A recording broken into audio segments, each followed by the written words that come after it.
Thank you so much for joining us. Paula Rhodes, the director of Delicate State. My name is Andrea Sporsick. I'm the film commissioner for the state of Missouri, and I have the great honor of being the host of our new filmmakers forum, of which this film is a part. We bring 5 first-time directors together, and we see their films and learn so much about filmmaking through their eyes and through their processes. So we're going to talk a little bit about Delicate State. Thank you so much for sharing this film with our festival specifically. And you have a St. Louis, you have a St. Louis connection, right? Oh boy, do I. Yeah, that's where I grew up. It's my childhood home. So I was there until I was, 18 and then went on to Mizzou. And from there have kind of chased the dream all over. But yeah, St. Louis will always be home. So I'm thrilled to come home to share this with people that I love and my hometown crew. Cool. And I know you're going to do a in-person screening as well. We're doing a couple, well, only a few of them. So if you're watching this Q&A and you want to see it in person, you have the chance to do that. Do you want to give them the details? Sure. It's going to be November 20th at 2 p.m. at the Tivoli, and I will be there. I'm so excited. Awesome. Yay. And we're going to also do that morning, an online panel with all 5 directors. So let me kick it off with asking you, so it's such a unique film, and I know that it goes in places I did not expect it to go. So what was the process? Like, how did this first come about for you? As you mentioned, definitely a unique beast. So I was newly pregnant, and as an actor and storyteller, I was facing that vanity and that fear as work started to dry up a bit, and is I'm sure talking about it far too much with my husband. And he kind of flippantly threw out one day, like, why don't you just make a film? And he might have lived to regret that. But I was like, yes, we can do this. And that's your husband in the film as well. Yes, indeed. So our entire production crew was him and I. We're also leads in it. There was no script. We outlined it on a board that was continuously changing because the state of the nation and pregnancy were pretty fluid as well. And at the time I was like, okay, well, what do I want to make a film about? I can write something, I could do something. What can I do? And what was obviously taking up a lot of my bandwidth at the time was pregnancy, because it is such a mortal moment where you really feel, if you're lucky enough to have been, able-bodied and healthy most of your life, it's the first time you really feel your mortality, that you're not entirely guaranteed how this outcome's going to, come to fruition. And it was scary. And then on top of that, I was noticing, and this was 2015, that a lot of social media and mainstream media were tossing around this term civil war.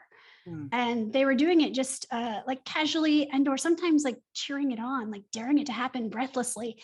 And the sheer irresponsibility of that was just really affecting me. And we all, have some responsibility for our national dialogue and how we steer this collective ship, I guess.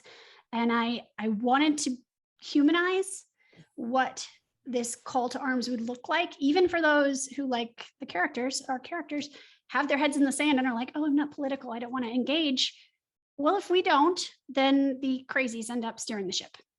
And, it's going to come to your doorstep eventually. So interesting that message was 2015 and here we are all these years later and it's still. Oh my gosh.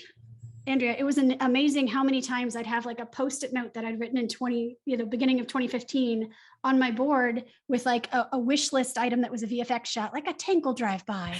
And then like all of a sudden tanks are driving by in Los Angeles with the National Guard. We were like, do we ambulance chase this? Do we grab our camera? Right. I mean, we didn't end up using that shot, sadly, but we got footage of the National Guard rolling through suburban streets and all these other things that I just kept fearfully watching, steer us closer to documentary versus docufiction. Mm-hmm. Wow. Craziness. So how long a process? It sounds so you were already in 2015. A hot minute. So how old is your child? Maybe that's better. He's a first grader. Okay. He's 6. So I did find out that post-production, when you are also such a small group, was a lot harder. It's fast, cheap, or good. And we definitely didn't want to lose good. And cheap was sort of just our wallets at the time, as well as a small grant we got from, or a gift that we got winning the Chimera project to get her award. Good. And and a little crowd fund that I did that ended the day before COVID lockdowns happened. So picture finish there. But yeah, it was us. So we had to kind of take our time and slowly get it. And we got a few pickup shots with my surprise second pregnancy.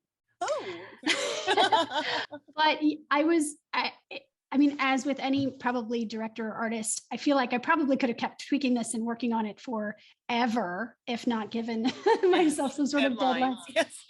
Yeah, but it was also scary to see things continue to escalate to the point that I kept thinking I needed to say more about this. But I'm really excited to get this little film baby out there and to get those conversations started around all sorts of things. Because, you know, say there's a civil war and this happens, who do you pick? Who do you fight? Are we wearing certain color hats? Do you just identify people that don't look like you? Like what does that look like? Do you think you're going to have toilet paper still, or like, I don't know, your favorite food? It's not what people seem to think it's going to be, and it always affects the most vulnerable first.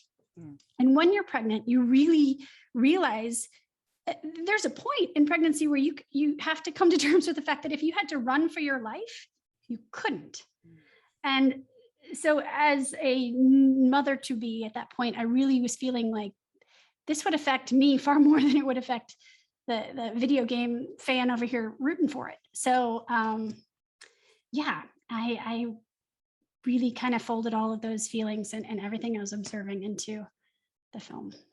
It's so many big topics, but it's very funneled through a real experience, and it felt very real. And how, as an actor, also directing, I mean, how did you kind of keep it all straight? How did you have a method to this? What is your method? Probably more madness than method. Yes, this was the first time I'd worn quite so many hats. I've been a producer before. I've been lots of different roles on set, but and even a director on short films. But this was the first time it was like just all the hats. So we would take turns, my husband and I, depending on the scene, usually operating camera or running sound. He would be often in charge of checking, like doing all the DIT and organizing. And then a lot of the credit I have to give to Rachel Henry, my amazing editor, who would help me on occasion, you know, just help craft the story a little bit and be like, oh, you know, it'd be great for a transition here is if we had a scene about this. And the benefit of having a very miniature crew is that you can be like, well, all right, let's go shoot that tomorrow. Also benefit of not having a child yet. But we did that a lot. We used the collaboration, what little collaboration we had with our mini crew, to really take advantage of where our blind spots were and they could fill them in. Cool. Making sure we took advantage of that. True collaboration, for sure. Awesome. So you, I know it's been COVID-y and we aren't getting to see things in the theater very much, but have you gotten to see it with an audience? Oh my gosh, it was so crazy. So we've so far only screened one other time. We had our world premiere just a few weeks ago at awesome. Dances with Films at the world famous Chinese Theater in Hollywood. Cool. And that was a really cool experience. We ended up winning the Audience Choice Award, which completely surprised me. I should have dressed up. Like I just was there to support my other friends, and they call my name and I'm like the back middle and I'm crawling over people. Blew me away. But congratulations. That's thank awesome. you. I was so touched, and you know, just right off of our premiere, we got at least an offer for distribution. A couple of those chatterings. Fantastic! Yay! Thank you. So it's been such a wonderful ride, and to actually share this thing we've been talking about so long with our friends, for them to see it, and my parents to see it, and things were it was wonderful, and I can't wait to share that experience with some of my friends that I grew up with in St. Louis. And I have another high school friend, Jade Hyman, who is in my film. She's a professional broadcaster. She's an anchor in San Diego, and she's in my film. Very cool. Look at all these connections. I love it. Very awesome. So before we let you go, what are you working on next? Is there anything you can share with us? Oh, so much. Let's see. What can I share? Checking those mental NDAs. I've loved being a part of the Resident Evil community. We continue to do fan events with them, and video game things coming down the pipes that I can't wait to announce when I can announce them. And Just won the best screenplay at the La Femme Film Festival for Oh, a screenplay I wrote with Tara Platt, America Young, and Beverly Hines Pryor. ooh, That's kind of a never-ending story meets Fahrenheit 451 female-driven fantasy. So neat. totally other end of the budget spectrum, and Oh, so you do write as well. I mean, you're I did. writing more as well. Awesome. Yeah. So lots of irons in the fire, like we have to have, I think, in this crazy world. But we'll see which one gets hot first. But for now, I am so excited to usher Delicate State out into the world and to share her and to get those conversations started. Fantastic. So I'll let you know, audience members, you can come back on November 20th and see Yeah. the film in person if you have or have not seen it yet. And then we're going to do a panel also on November 20th at 10 a.m. here on Zoom. You'll be able to find us. Thank you so much again. And we wish you the greatest, wonderful premiere in St. Louis. Oh, thank you so much.